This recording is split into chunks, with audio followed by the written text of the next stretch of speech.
अस्सलाम वालेकुम वरहमतुल्लाहि वबरकातुह। इस चैनल को ज़रूर सब्सक्राइब कीजिए। झूठा पानी जो आम तौर पर हम फेंक देते हैं, लेकिन उसकी क्या अहमियत है, फरमान मुस्तफ़ा क्या है, आइए जानते हैं इस वीडियो में।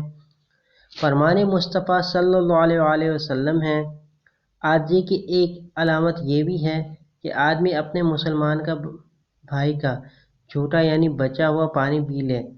जो अपने भाई का झूठा पानी पीता है, इसके 70 दर्जात बुलंद कर दिए जाते हैं, 70 गुनाह मिटा दिए जाते हैं और इसके लिए 70 नेकियां लिख दी जाती हैं। देखा आपने झूठा पानी की कितनी अहमियत है। उम्मीद करता हूँ ये छोटी सी वीडियो आपको पसंद आई होगी। जो पसंद आई हो तो बराए मेहरबानी इस वीडियो को लाइक कर दीजिए और सवाब की नीयत के साथ दोस्तों के साथ शेयर ज़रूर कीजिएगा, और चैनल पर न्यू है तो सब्सक्राइब करना ना भूलें। चलता हूँ दोस्तों, फिर मिलूँगा आपसे एक नई वीडियो के साथ। जब तक के लिए अस्सलाम वालेकुम वरहमतुल्लाहि वबरकातुहू।